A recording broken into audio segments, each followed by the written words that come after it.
Olá, meus queridos alunos do primeiro ano, e aqui estou novamente para a gente fazer mais uma das correções. Eu estava um pouco sumido, confesso, mas devido ao número de pedidos dos alunos, eu voltei. Tá? Estou aqui no aconchego da minha casa, do meu quarto, para levar até vocês a correção da semana número 1 de História, no aconchego da casa de vocês. Eu espero que junto com a correção vocês também possam aprender junto com os comentários, ok? Então nós vamos direto, sem firulas, vamos direto para a correção. Se acomodem aí, que nós já vamos começar.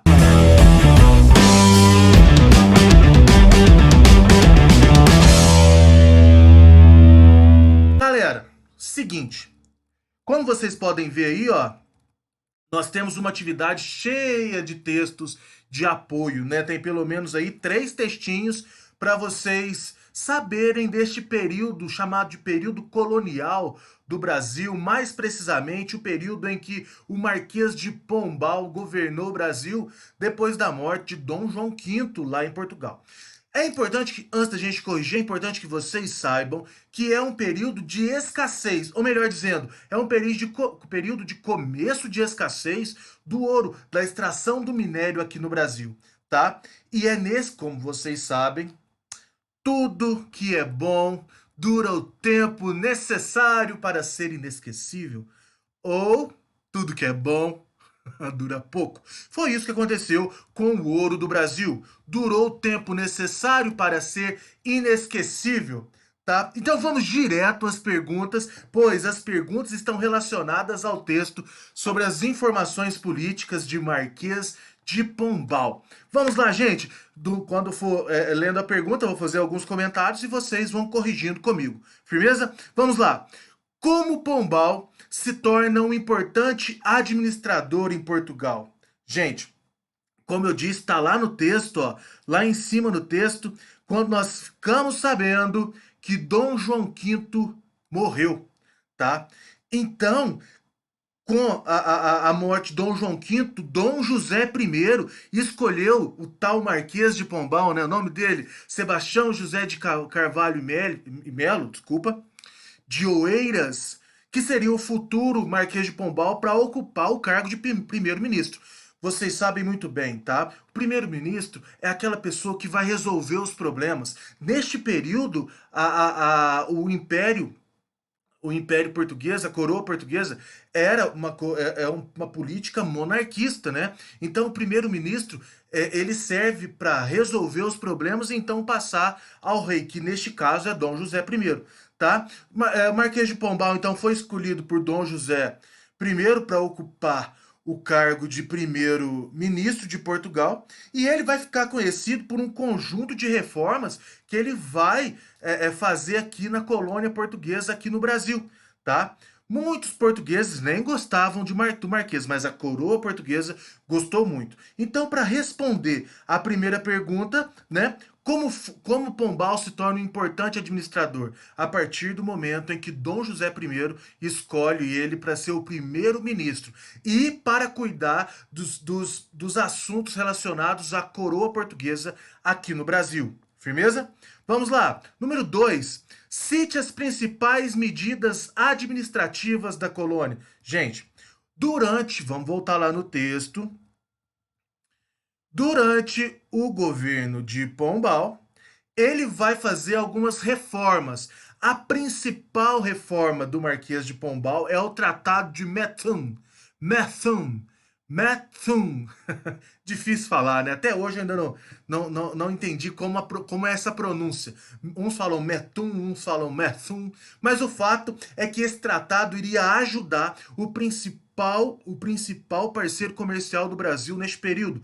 Nós estamos falando de Inglaterra. O Tratado de Methuen, formado ali em 1703, vai ajudar os ingleses a comercializar no Brasil, diminuindo as taxas alfandegárias e os impostos sobre qualquer produto inglês. E assim melhora então a relação comercial entre Portugal e Inglaterra. Nós temos também outros outras reformas, né? Vou achar aqui no texto, tá aqui embaixo, ó, que foram O quinto, ó, tá aqui, e a derrama. Foram dois impostos administrativos que fizeram que Marquês de Pombal ficasse conhecido, né? Ficasse tendo uma importância maior. O quinto nada mais é do que a quinta parte, ou seja, 20% de tudo que era produzido no Brasil ia para Portugal. Esse quinto tem até um palavrão, né? Quinto dos infernos. O quinto dos infernos que o povo tanto fala. É isso, gente. É o quinto. É o quinto. Tudo que tinha de riqueza no Brasil, 20% ia para Portugal, sem mais nem menos. E se o rapaz, né, se o minerador não pagasse o quinto ou atrasasse, dele era cobrado a derrama, né? Por isso o verbo derramar faltou ou sobrou, enfim, dele era cobrado a derrama, era o imposto cobrado por tudo aquilo que estava atrasado, tá? Então são essas as três principais medidas que estão lá no texto, né? O Tratado de Messum, o quinto e a derrama. Firmeza? Continuando. 3. Explique os motivos da expulsão dos jesuítas da colônia. Como vocês bem sabem, os jesuítas são os padres que vieram para o Brasil, mais precisamente ali da Europa, tá? E tá aqui embaixo, ó. A expulsão seguiu-se de uma profunda reforma educacional, até então sobre a responsabilidade da igreja. De um lado, a medida tomada por Pombal fundamentou-se na secularização do Estado português, numa clara influência iluminista. De outra parte, de um conjunto de outras decisões, né? Como a abolição da escravatura indígena. Nessa época os índios eram tidos como objetos também. O fim da perseguição aos chamados cristãos novos. Em 1773, diante dessas reformas, os jesuítas pareciam representar o que havia de mais atrasado. Então vamos lá, por qual motivo houve a expulsão? Primeiro, a educação era por conta da igreja nessa época. O que Pombal fez? Colocou a educação por conta do Estado. E assim instituiu o estudo da filosofia, de questões que estavam sendo abrangentes na Europa, né? Questões iluministas.